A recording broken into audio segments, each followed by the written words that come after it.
Bien-aimés, bonsoir. J'ai voulu être ici à 18h30 pour que nous passions un petit moment dans la louange, mais j'ai apprécié le petit moment qu'on a eu, malgré tout, pour chanter Dieu, parce que nous avons la conviction qu'une chose est réelle. Si vous confessez vos péchés, il est fidèle et juste pour nous les pardonner et nous purifier de... Bien-aimés, quand nous croyons cela, nous croyons dans une promesse de la parole de Dieu. Et lorsqu'un enfant de Dieu est pardonné, il doit se réjouir dans le Dieu de son salut, n'est-ce pas? Et cela lui donne de l'assurance pour avancer avec sérénité en dépit des défis qui peuvent se présenter devant lui. Il avance avec joie et avec sérénité. Ce soir, dans le contexte de notre semaine de prière, semaine d'emphase spirituelle, nous allons considérer, puisque avant le retour de Jésus, il y a un certain nombre de phénomènes qui vont se produire, tant à l'extérieur qu'à l'intérieur de l'Église. Il y a lieu pour nous d'être informés et de pouvoir être prêts pour faire face à ces événements et vivre cette expérience de la parousie, que nous puissions être avec Jésus quand il revient. C'est là l'aspiration, je veux l'espérer, du cœur de chacun d'entre nous. Comment a été votre journée? La journée était bonne? Quels sont ceux qui ont lu Lévitique chapitre 16 et Hébreux chapitre... Laissez-moi voir les mains de ceux qui ont fait au moins la tentative. Ah, il y a quelques-uns, c'est formidable. Et nous n'aurons pas le temps d'échanger dessus, peut-être nous verrons d'ici demain. Je vais tiens quand même à faire une annonce. Demain soir,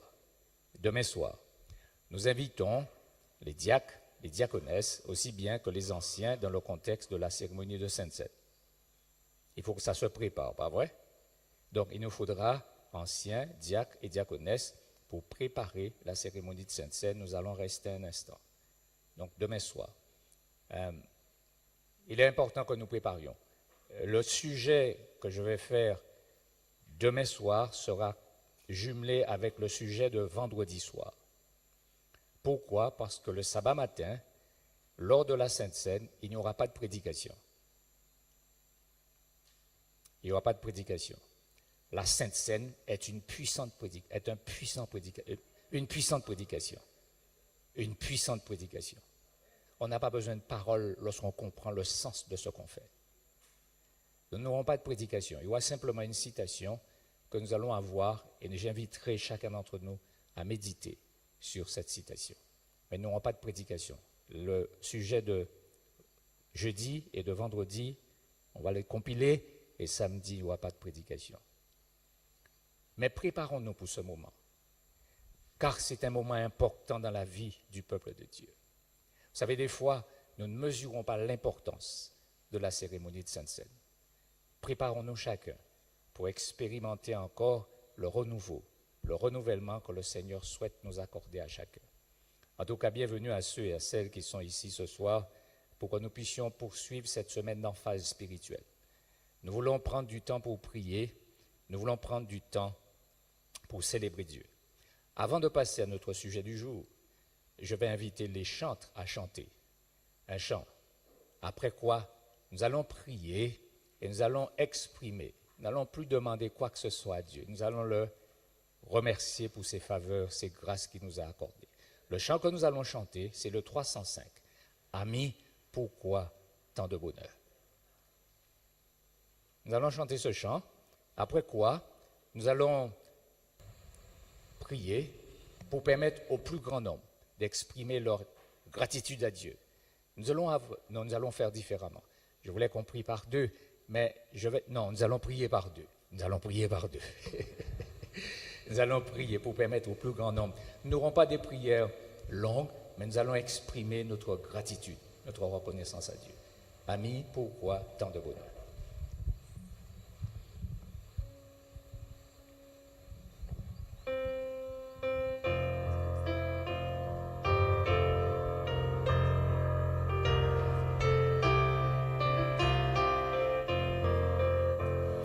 Amis, pourquoi tant de bonheur, de bonheur, pourquoi tant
tant à l'extérieur, dans le monde, qu'à l'intérieur de l'Église.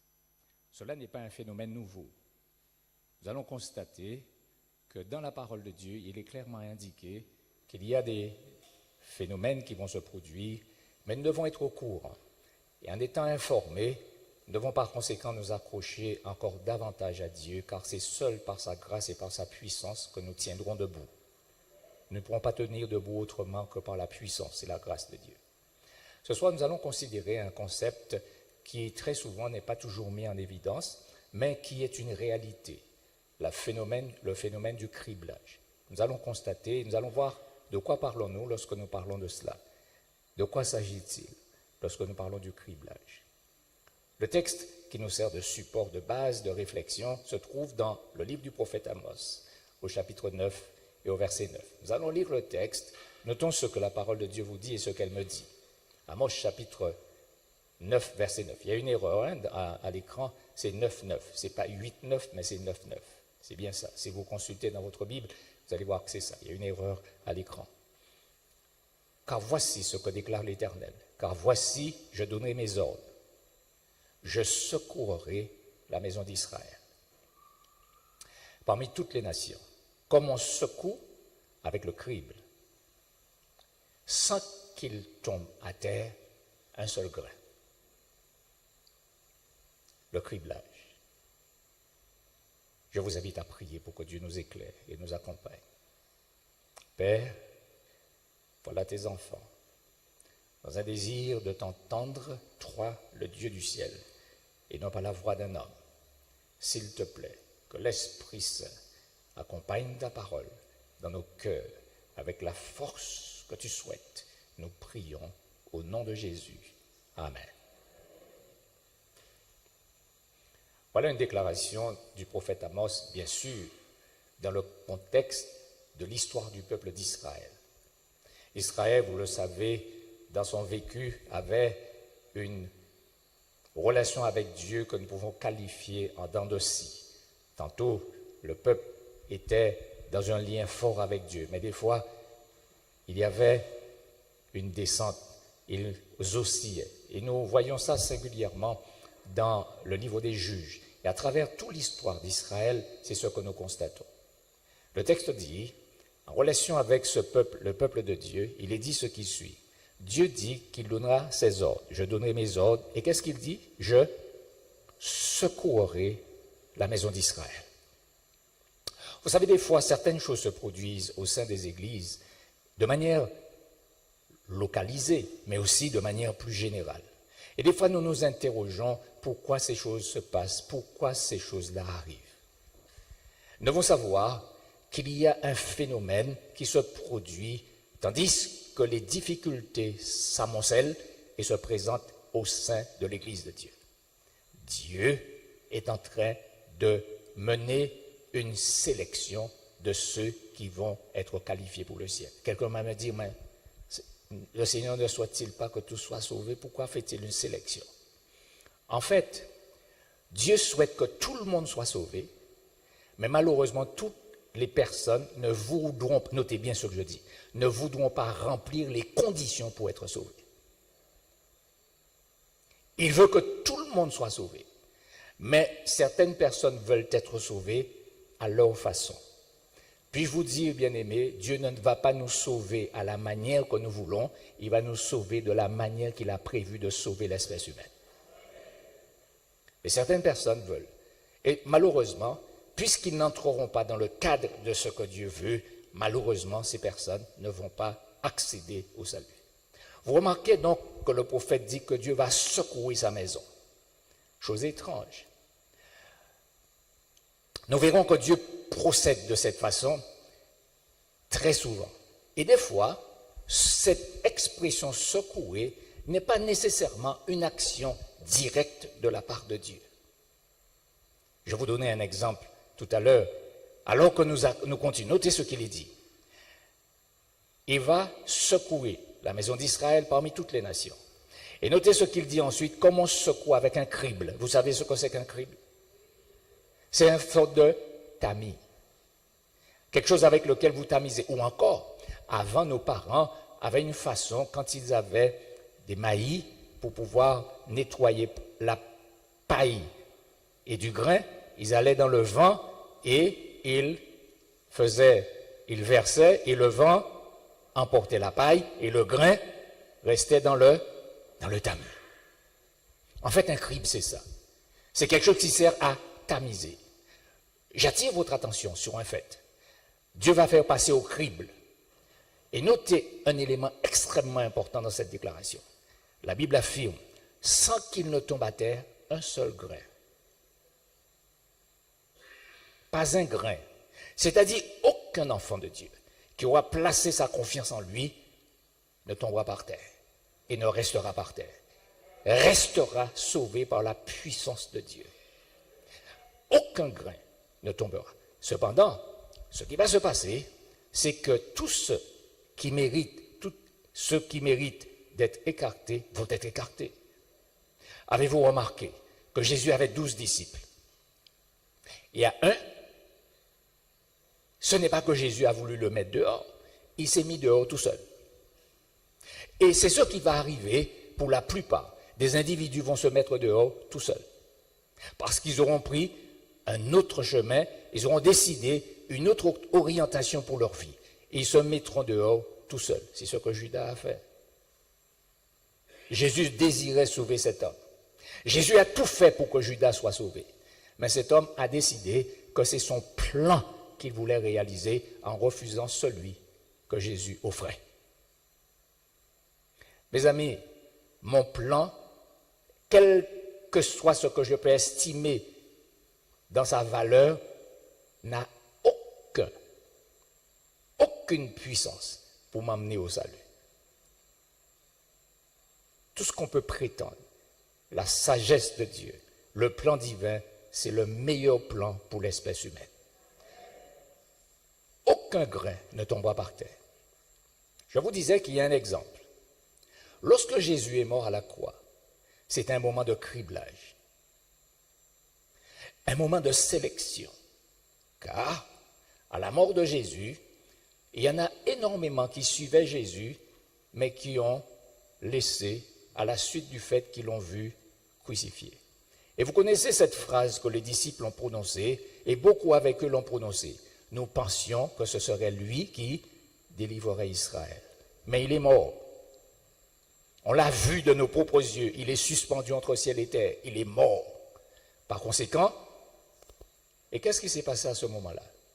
Beaucoup ont abandonné et ils ont laissé le chemin qu'ils avaient commencé à emprunter, à marcher avec Jésus, ils ont abandonné. Par contre, il y en a de ceux, malgré leur désespoir, cherchaient à comprendre parce que ce qu'ils avaient vu, ce qu'ils avaient expérimenté avec le Christ était quelque chose de trop fort pour que ça ne soit pas vrai. Ils ont cherché à comprendre. Et rappelez-vous de la rencontre de Jésus avec deux d'entre eux sur le chemin d'Emmaüs. Il leur dit, mais pourquoi est-ce que vous avez cette terre abattue? Et ils disent à Jésus, mais comment? C'est toi seul qui ne sais pas ce qui s'est passé? Tu es le seul dans toute la... Et Jésus leur dit, mais feignant de ne pas savoir, mais qu'est-ce qui s'est passé? Eh bien, ce Jésus, un prophète puissant. Et comment nos principaux l'ont tué? Et nous pensions que ce serait lui qui délivrerait Israël, mais voilà 3 jours qu'il est dans le tombeau. Jésus qui parlé avec eux. Mais voilà 3 jours qu'il est dans le tombeau et ils sont abattus. Et Jésus marche avec eux. Et savez-vous, Jésus est un pédagogue fini, mais extraordinaire. Il marche avec eux, et tandis qu'il marche, il leur explique les prophéties qui annonçaient l'événement qu'ils viennent de vivre.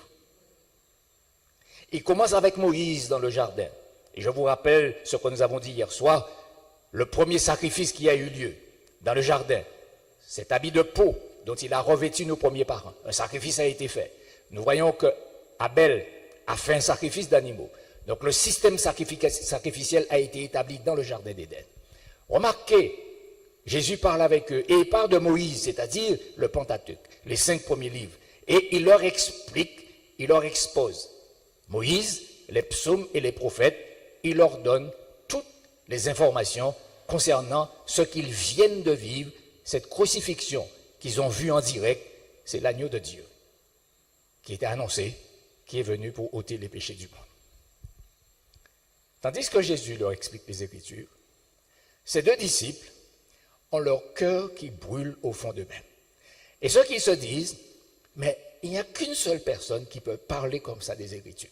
Mais ça ne peut pas être lui, puisque nous l'avons vu, il est descendu de la tombe et on l'a mis dans la tombe. Ce n'est pas qu'on est venu nous raconter, on l'a vu de nous. Et jusqu'à maintenant, sauf lorsqu'il était présent, nous n'avons jamais vu personne sortir de la tombe, à l'exception de Lazare, et c'est lui qui a ressuscité Lazare, aussi bien que deux personnes, la veuve, le fils de la veuve de Naïn et la fille de Jaïrus. Il est dans la tombe. Jésus, sa mort a créé une sélection. La mort de Jésus, à une situation de crise, a créé une sélection pour ceux qui avaient une foi réelle et qui pouvaient se baser. Jésus s'est révélé à ceux qui étaient disposés à accueillir sa parole. Le phénomène du criblage, c'est quoi? C'est quoi? Définissons les termes. Le terme lui-même, voilà comment nous pouvons le définir. Le criblage, c'est le processus spirituel qui se produit dans l'Église de Dieu. Notez où est-ce que ça se produit. C'est un processus spirituel qui se produit, où ça? Dans l'Église de Dieu. Ce phénomène va s'intensifier jusqu'à la fermeture de la porte de la grâce. Les inconvertis, ou les non-croyants, les incroyants, c'est-à-dire, vous devez savoir que même lorsque vous avez des personnes qui peuvent être membres d'Église, vous devez savoir qu'il y a des fois des Babyloniens en Israël, mais il y a aussi des fois des Israélites à Babylone. C'est pour ça que Dieu dit, sortez du milieu d'elle, mon peuple. Ça veut dire que Dieu a un peuple à Babylone. Et ce peuple entendra la voix de Jésus-Christ. Et c'est ça le rôle de l'Église de Dieu. C'est d'annoncer l'Évangile pour que son peuple, le dernier message, qui doit attirer ses enfants, les emmener à sortir de la confusion pour être enracinés dans la vérité par la puissance de l'esprit de vérité. Mais vous avez remarqué aussi, malheureusement, des fois, il y a des Babyloniens en Israël. Ainsi, au même titre que les Israélites qui sont à Babylone sortent de Babylone pour entrer ou revenir en Israël, de la même façon, les Babyloniens qui sont en Israël sortiront d'Israël pour retourner à Babylone. Vous ne m'avez pas entendu. Il y aura un chassé-croisé. Des Babyloniens, ceux qui sont à Babylone, qui sortiront et pour venir, et ceux qui sont en Israël et qui vont retourner à Babylone. Ils vont retourner là où ils appartiennent vraiment. Les deux catégories vont retourner là où en réalité leur véritable identité se trouve. Ceux qui sont en Israël et qui sont babyloniens vont retrouver Babylone. Et ceux qui sont à Babylone et qui sont israélites retrouveront Israël. Ainsi, c'est ce qui va se passer. Les inconvertis et les incroyants quitteront l'Église, tandis que les fidèles y resteront et d'autres fidèles vont s'y joindre. C'est le processus d'épurement. Et qu'est-ce qui va produire cette sélection? Qu'est-ce qui va produire cette sélection au sein du peuple de Dieu? Quelles sont les causes? Pourquoi le criblage se produit-il? Quelles sont les causes du criblage? La première cause du criblage, c'est qu'il y a des personnes qui ne supporteront pas la vérité. Vous savez, nous connaissons ce dicton chez nous en créole, hein? Vérité, qu'a offensé. En fait, il y a des personnes, et Jésus le dit clairement, le Christ, dans Jean 17, verset 17, dans sa prière sacerdotale, il déclare, il demande à son Père, il dit, et je prends le mot sanctifie-les, je le mets dans le sens de cette expression. Lorsqu'il dit sanctifie-les, il dit mets-les à part par ta vérité. Notez bien, le mot sanctifier Le mot saint, c'est être mis à part pour un usage spécial. Donc il dit à son père, mets-les à part, mais par quel biais? Par ta vérité. Et cette vérité est révélée où? Ta parole est la vérité. Ainsi, alors que nous arrivons à la fin de l'histoire de ce monde, la compréhension de la parole, la façon d'appréhender les Saintes Écritures deviendra vitale. Comment est-ce que j'interprète la parole de Dieu? Comment est-ce que je la comprends? L'Esprit de Dieu, l'Esprit de vérité, et nous l'avons vu lors d'une précédente rencontre, l'Esprit de vérité doit conduire les enfants de Dieu dans toute la vérité.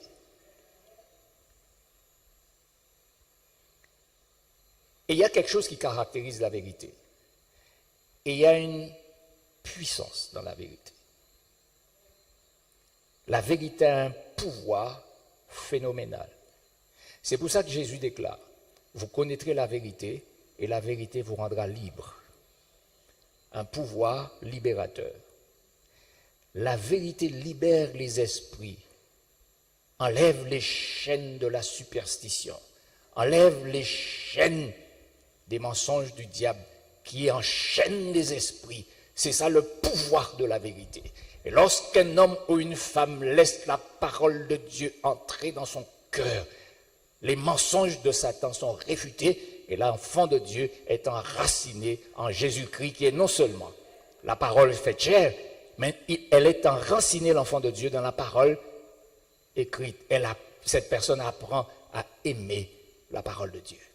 Mets-les à part par ta vérité, car ta parole est la vérité. Le problème, c'est qu'il y a des personnes qui, malheureusement, les attractivités de cette terre, le pouvoir d'attraction, car permettez-moi de vous dire, s'il est vrai que lorsque nous analysons ce qui se passe autour de nous, ceux qui sont réellement ancrés en Jésus-Christ, il y a des choses que quand vous voyez, ça ne vous dit rien, mais pour d'autres personnes, ça les attire. Car, rappelez-vous de ce que Jésus a dit, et certainement aucun d'entre nous ne peut dire comme lui. Jésus dit, voici le diable vient et il n'a rien à moi. Par contre, lorsque l'Esprit de Dieu, et nous l'avons vu, l'Esprit de Dieu veut habiter parmi nous, mais veut habiter surtout en nous. Lorsque la troisième personne de la divinité, vous l'invitez à prendre place, nous l'invitons à prendre place dans notre cœur. Ce qui se produit, c'est que par sa présence, les choses de cette terre nous deviennent abjectes. Nous commençons à les détester. Par contre, il y a des personnes, au lieu de détester les choses de la terre, elles sont attirées par les choses de la terre. Et ces personnes, malheureusement, elles ne pourront pas accueillir la vérité que l'Esprit de Dieu emmène. Non, les causes du criblage, c'est le rejet. Première cause, c'est le rejet de la vérité. Et cette vérité, je veux souligner qu'elle est révélée dans la parole de Dieu, mais la vérité est plus qu'un concept philosophique, c'est une personne.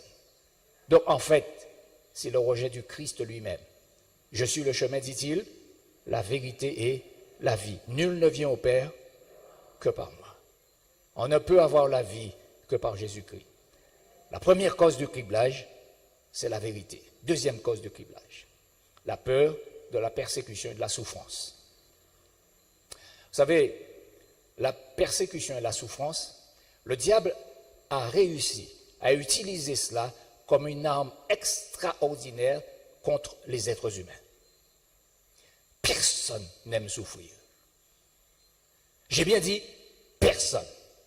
Il n'y a qu'une certaine catégorie de personnes, et vous connaissez comment on les appelle, les sadomaso, qui aiment la souffrance. Mais toute personne normalement constituée n'aime pas la souffrance. Personne normalement constituée n'aime à souffrir. Le diable va utiliser ce phénomène pour faire que des hommes et des femmes renoncent à Jésus-Christ. Dans cette parabole que vous connaissez, tirée de l'évangile de Matthieu au chapitre 13, cette fameuse parabole du semeur. Notez, Jésus déclare que le semeur qui sort pour semer, il jette le grain. Et le grain tombe dans divers terrains. Remarquez ce qui se produit. Dans chaque terrain, il y a un phénomène qui se produit. Mais ceux qui auront peur de la souffrance et de la persécution, c'est moi vous dire juste avant de dire cela, de dire ce que j'allais dire. La question de la souffrance et de la persécution.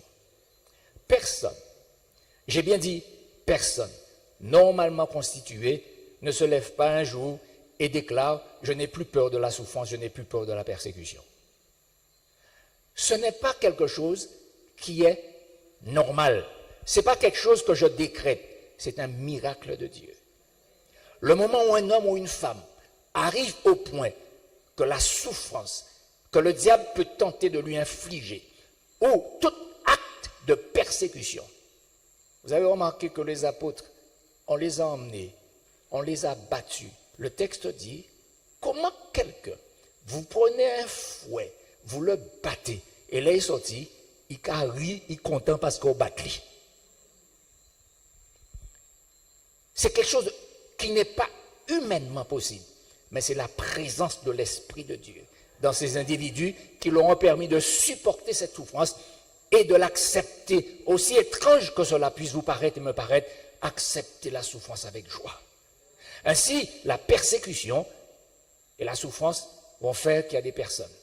Puisque, à un moment donné, l'Église sera en but des forces du mal. Pardon, elle est déjà en but aux forces du mal. Mais la chose va s'intensifier. Et qu'est-ce qui va se passer? Notez, une certaine catégorie de personnes qui peut être encore présent dans l'Église, le texte biblique nous dit. Et Jésus explique cette parabole aux disciples, puisque vous vous rappelez, ils vont demander à Jésus de leur expliquer la parabole. Et dans l'explication que Jésus donne, il parle des grains qui sont tombés dans où ça? Dans les lieux pierreux, endroits pierreux. Et il dit ce qui suit, celui qui a reçu la semence dans les endroits pierreux, c'est celui qui entend la parole de Dieu. Notez ceci, la reçoit aussitôt avec joie, il est content. Il arrive dans l'église là, il est content, il a dans toute activité, il paraît à renverser la terre. Content.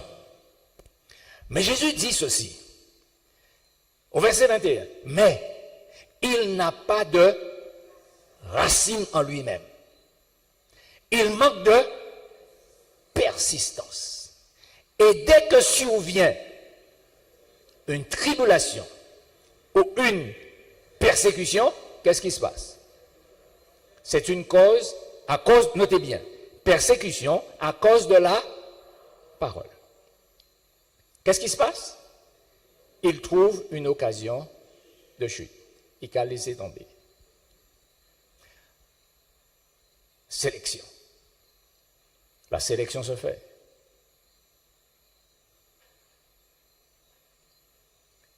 Ça, c'est la deuxième cause. Deuxième cause du criblage. La troisième cause, c'est le rejet du témoignage de Jésus. Dans l'évangile de Jean, au chapitre 7, notez ce que le Christ dit.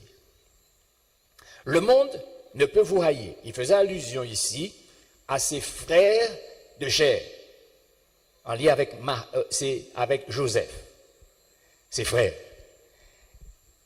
Ils ne croyaient pas en Jésus au départ.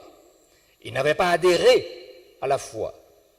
Nous savons qu'après la Pentecôte, heureusement qu'ils ont adhéré parce qu'ils ont réussi à découvrir réellement que Jésus était le Messie. Le texte dit, Jésus leur dit, le monde ne peut vous haïr. Et il ajoute, moi, il me hait. Pourquoi? Parce que je rends témoignage que ses œuvres sont mauvaises. Jésus rend témoignage. Maintenant, quand Jésus rend témoignage, et permettez-moi de dire ceci, la présence de Jésus, le simple fait qu'il soit présent quelque part, dérange le pécheur. Vous savez, la présence de Jésus, lorsqu'un homme ou une femme, quelle que soit la personne, quand Jésus est présent et que cette personne sait qu'elle est dans un lien quelconque avec les forces du mal, cette personne est dérangée. Hello. Quand quelqu'un est animé par l'esprit du diable, quand cette personne est en présence de Jésus, cette personne est dérangée. Simple présence de Jésus. Maintenant, Jésus, quand il rend témoignage, quand il exprime les vérités, et vous savez, lui, il prenait la parole de Dieu, il l'exposait et donnait aux hommes et aux femmes qui étaient présents en sa présence, il rendait témoignage à la vérité. Rappelez-vous devant Pilate, il dit, je suis venu pour rendre témoignage à la vérité. Et vous vous rappelez de la réponse de Pilate? Qu'est-ce que la vérité? Mais il n'est pas resté pour entendre la réponse. Jésus est venu pour rendre témoignage à la vérité. Le problème, c'est que la présence, le témoignage de Jésus va déranger. Mais en plus du témoignage de Jésus sur le plan personnel, mais tout témoignage qu'il porte à travers sa parole, à travers le don prophétique, cela aussi va être un sujet au sein du peuple de Dieu. Qu'est-ce que j'entends par là? Vous savez,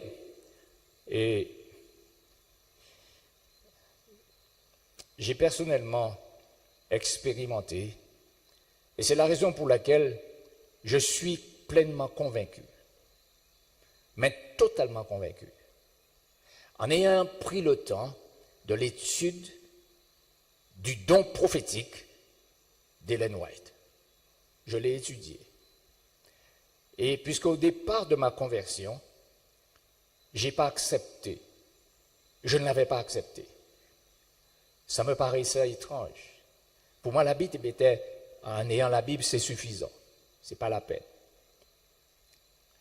Mais quand j'ai décidé de lire tout d'abord ses écrits, et quand j'ai décidé plus tard, parce que nous avons eu, quand j'étais en études, nous avons eu tout un trimestre à étudier le don prophétique, et singulièrement à travers la Bible et le don prophétique dans le ministère d'Ellen White.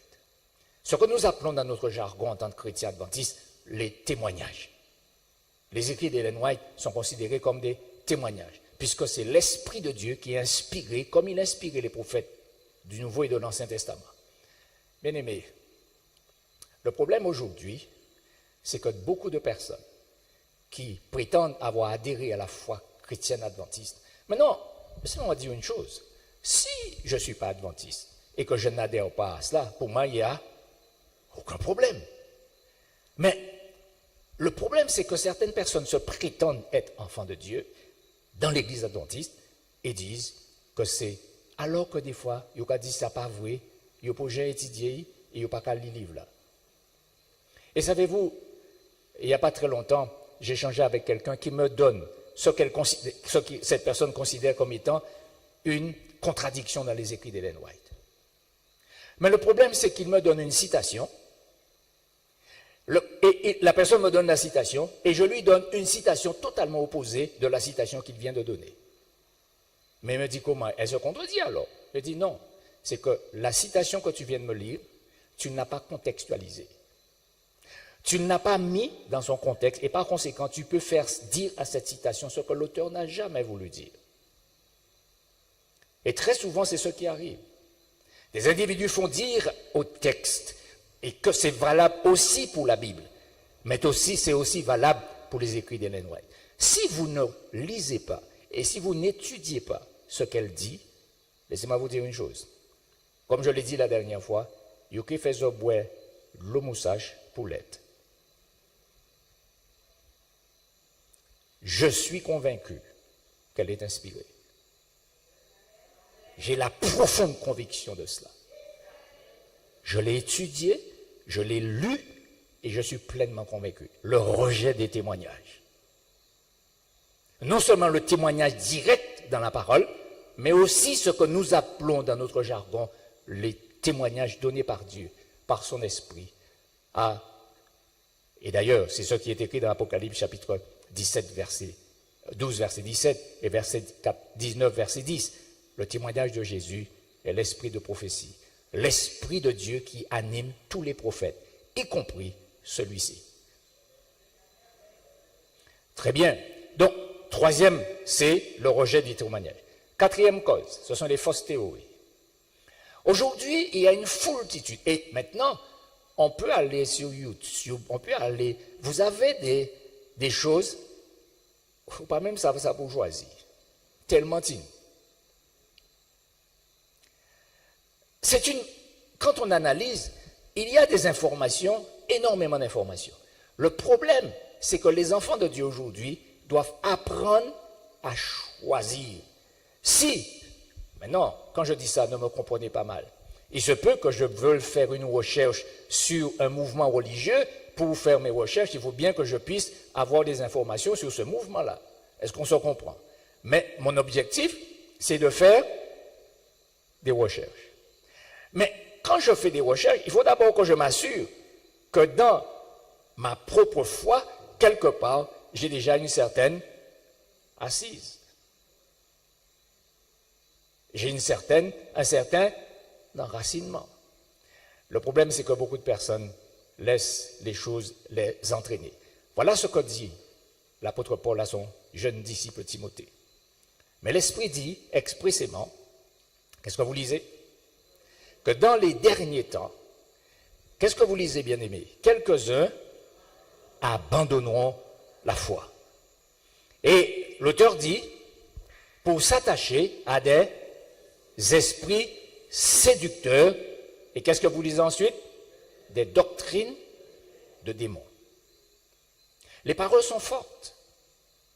Elles sont extrêmement fortes. Déjà, l'apôtre Paul, en son temps, disait à son jeune protégé Timothée, il lui dit que dans les derniers temps, des personnes vont abandonner la foi. Et savez-vous, c'est un constat que nous faisons de plus en plus. Je ne sais pas, ça m'est arrivé, ça fait quelque temps que je suis dans le milieu adventiste, une quarantaine d'années maintenant, donc ça fait quelques jours, pas vrai? Au début de mon ministère, il m'est arrivé très rarement, mais je dois avoir eu ça au moins peut-être une fois.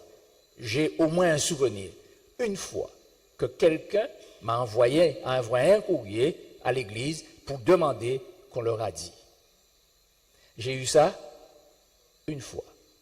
Je vous avoue que depuis quelque temps, non seulement moi-même, mais les collègues m'ont envoyé lettre pour demander radio. Et savez-vous, la plupart du temps, pourquoi?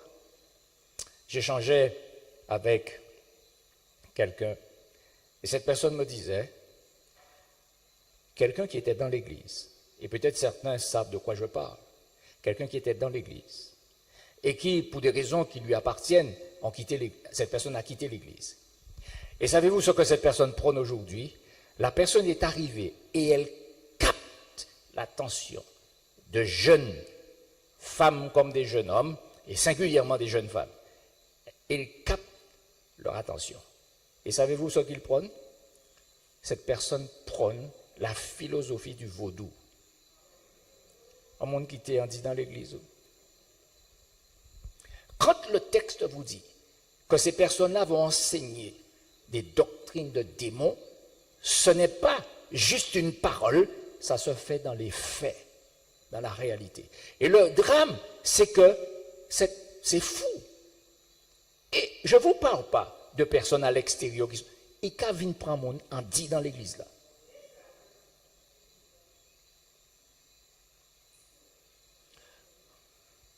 J'en parle parce que il faut en parler, parce que des fois, nous pensons que tout bitin caille. Bien aimé, c'est une réalité. Ça se fait réellement, ce que je vous dis là. Ce n'est pas une vue de l'esprit, c'est réel. Ça qu'a fait vraiment. L'apôtre dit, donc des personnes abandonneront la foi pour s'attacher à des esprits séducteurs et à des doctrines doctrine de démons. Le diable qui est derrière tout cela, avec ses suppôts. Le dernier élément pour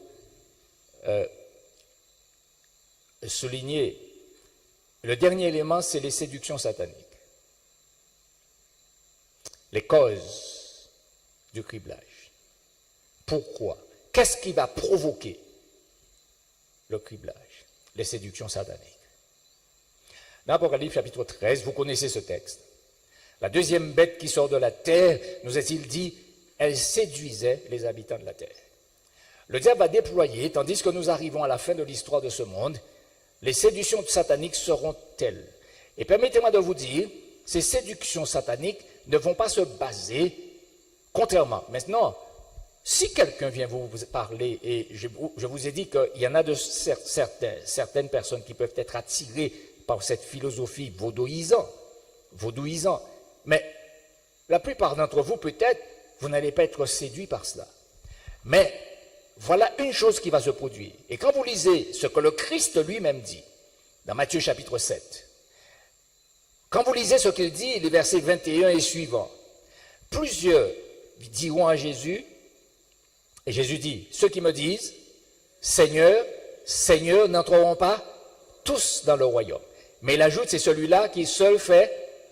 Mais il ajoute, il dit, certains diront, Seigneur, n'avons-nous pas prophétisé par ton nom? N'avons-nous pas fait des miracles en ton nom? N'avons-nous pas fait? Voilà là où la chose sera terrible. Vous allez remarquer que des personnes vont venir au nom de Jésus. Les miracles, et savez-vous, le mouvement protestant. Vous savez, la deuxième bête d'Apocalypse représente le protestantisme apostat. Et l'une des choses sur lesquelles beaucoup de personnes basent et fondent leur foi, c'est sur la notion du miracle et du sensationnel. Permettez-moi de vous dire, si votre foi est basée sur le miracle, il y a de très fortes chances que le diable vous entraîne et vous emmène loin de la foi. Le miracle n'est pas un critère qui doit fonder votre foi. Vous savez, quand je lis la parole de Dieu, il est dit que Jean-Baptiste n'a fait aucun miracle. Cependant, le témoignage qui est porté le concernant, il est dit parmi ceux qui sont nés de femmes, il n'en est point paru de plus grand que Jean-Baptiste. C'est un prophète puissant. D'ailleurs, le ministère de Jean, ce qu'il a produit avant la première venue de Jésus, la préparation de la première venue de Jésus, est une œuvre. Cette œuvre qu'il a accomplie, c'est exactement l'œuvre que l'Église du reste doit accomplir en ces temps qui sont les derniers. Jean n'a fait aucun miracle. Mais il est dit, tout ce qu'il a dit de cet homme, de Jésus-Christ, affirme l'évangéliste Matthieu, tout ce qu'il a dit de cet homme était vrai. Ce qui est important, c'est est-ce que la vérité est enchâssée dans mon cœur et est-ce que je fais part à la vérité sans l'édulcorer, sans pervertir, mais comme Jésus l'a présenté. Nous avons une expression chez nous, la vérité telle qu'elle est en Jésus. Voilà ce qui importe. Voilà ce qui importe. Vous avez remarqué que cette deuxième bête produit des miracles au point de séduire les habitants de la terre. Mais par quoi? Des prodiges, des miracles, au point même de faire descendre du feu sous la terre. Le sensationnel. Beaucoup de personnes se laisseront prendre par le phénomène du miracle.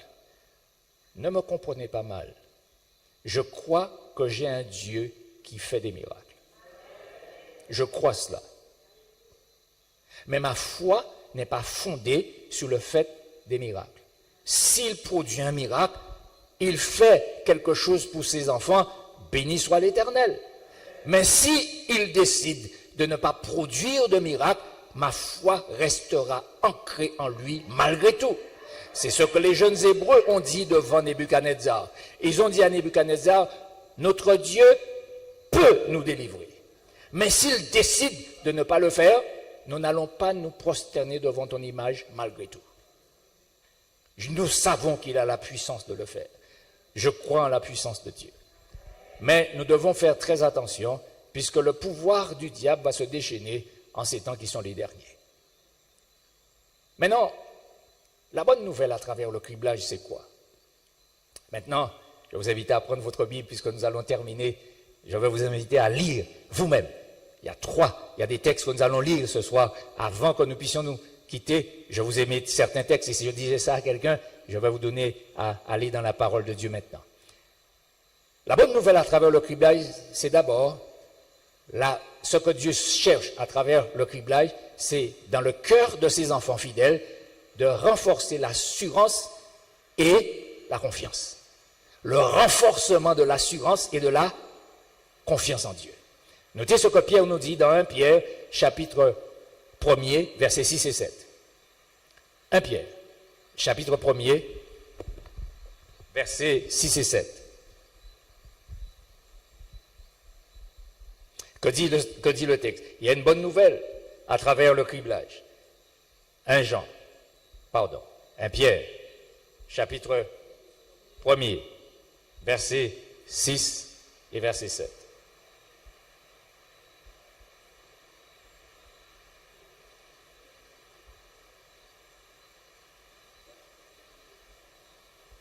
Voilà ce qui est dit.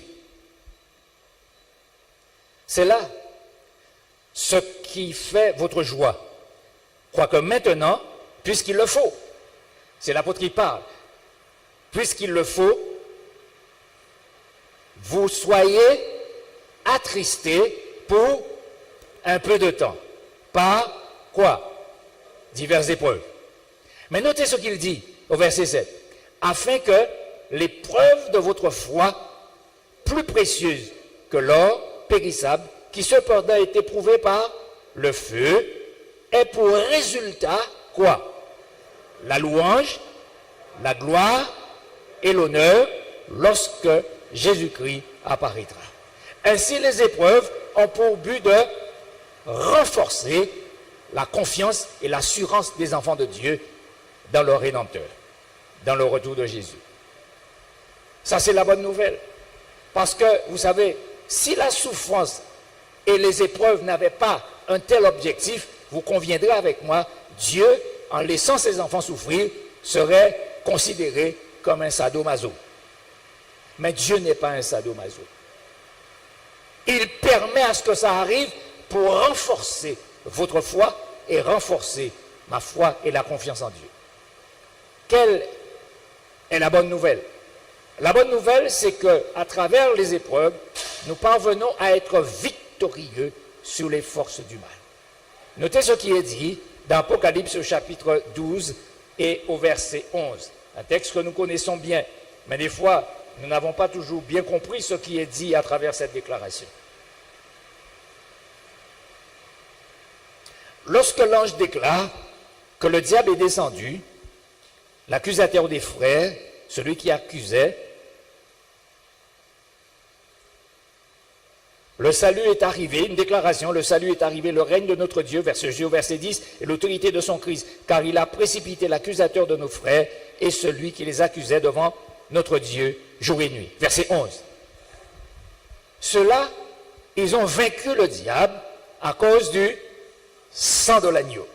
Et, notez ce qui est dit, à cause de la parole de leur témoignage, et remarquez ce qui est dit, ils n'ont pas aimé leur vie jusqu'à craindre la mort. En d'autres termes, c'est ce que je vous disais hier, ils ont préféré le don au donateur. Pardon. C'est ça? Ils ont préféré le donateur à la place du don. Le don de la vie était peu de choses pour eux. Le donateur, Dieu, était celui qui était important dans leur existence. La victoire sur Satan. Ils ont gagné par le sang de l'agneau. C'est ça la bonne nouvelle. La victoire n'est pas donnée parce que vous et moi, nous avons quelque chose en nous qui nous permettent d'être victorieux. La victoire vient par l'agneau, par son sang rédempteur. C'est grâce à lui que nous sommes victorieux sur les forces du mal. Aucun d'entre nous, mes amis, bien-aimés, aucun d'entre nous ne peut faire face au diable. Nous n'avons pas de force en nous pour faire face au diable. Mais c'est au nom de Jésus-Christ que nous avons la capacité de résister à Satan et d'être victorieux sur les forces du mal. Quelle est la bonne nouvelle à travers le criblage?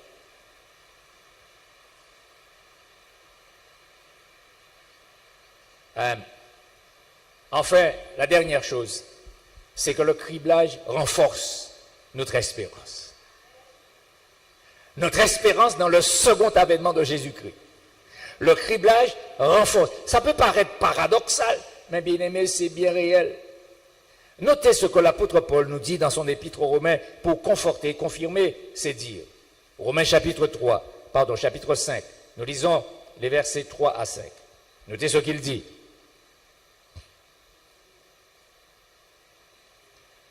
Remarquez ce que l'apôtre dit. Bien plus, nous nous glorifions même des afflictions. Et il ajoute, sachant que l'affliction produit quoi? La persévérance. Et qu'est-ce qu'il dit ensuite? La persévérance, la victoire dans l'épreuve. Et qu'est-ce qu'il ajoute ensuite? Et cette victoire donne l'espérance.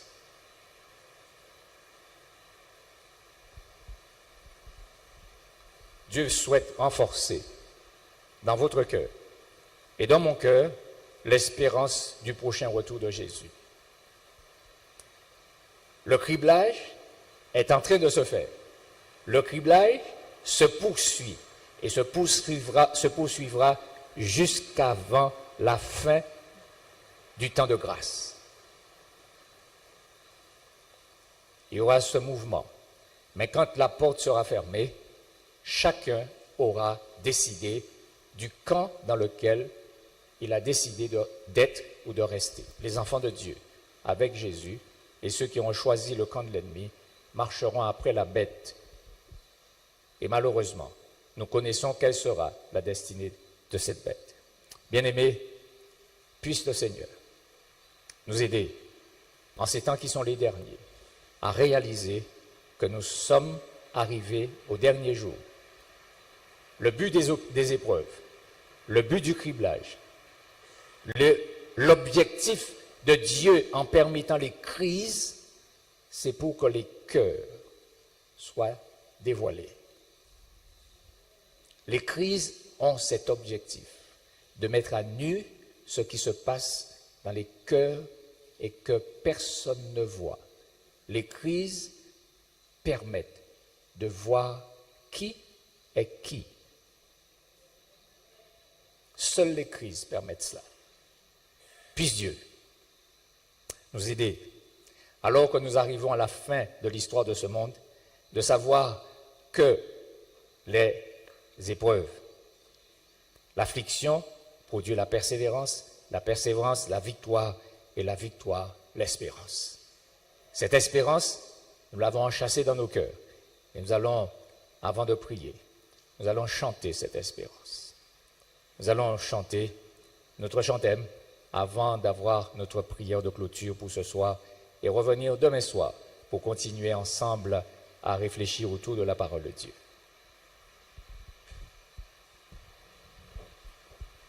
Nous vous inviterons à vous tenir debout tandis que nous chantons ensemble ce chant.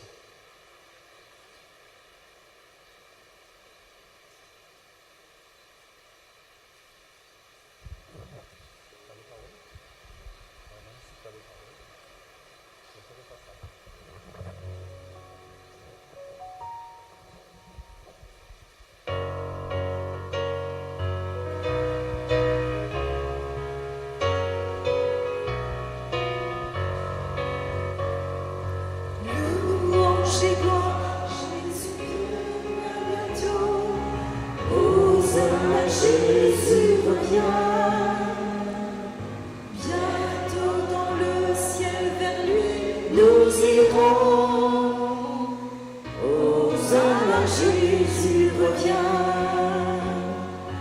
Jésus revient, Jésus revient, Hosanna, Jésus revient. Peuple de Dieu, Hosanna, Jésus revient. Bientôt dans le ciel, la nuit, nous irons. Hosanna, Jésus revient. Jésus revient. Jésus revient. Hosanna, Jésus revient.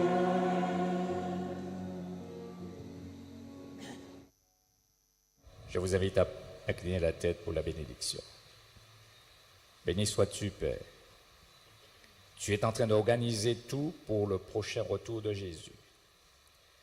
Aucun grain ne tombera par terre, telle est ta promesse dans la période du criblage. Tandis que, Père, des choses se produisent tant à l'extérieur qu'à l'intérieur de ton Église. Mais nous croyons que l'œuvre que tu es en train de faire et que tu nous appelles à collaborer avec la troisième personne de la divinité pour finaliser cette œuvre, c'est de permettre aux hommes et aux femmes qui sont dans Babylone de sortir de la confusion pour rejoindre ta bergerie. Et tu te chargeras toi-même pour ceux qui sont à l'intérieur de ton Église, mais qui sont animés par l'esprit de ton ennemi. Seigneur, tu sauras faire pour que ces derniers laissent la place pour ceux qui sont véritablement les enfants de Dieu. Nous prions pour que ton esprit continue à agir dans nos cœurs, à nous aider à rester attachés à Dieu. Alors que tu reviens bientôt, prépare-nous pour ton prochain retour. Nous prions, Père, nous te bénissons pour ce que tu as déjà fait et que tu fais encore. Nous allons quitter ces lieux. S'il te plaît, préserve-nous de quitter ta présence et de nous arriver dans nos demeures sous la protection de tes anges, gardant ta parole enchâssée dans nos cœurs, gardant Jésus enchâssé dans nos cœurs, gardant l'Esprit Saint enchâssé dans nos cœurs. Nous prions au nom de Jésus. Amen.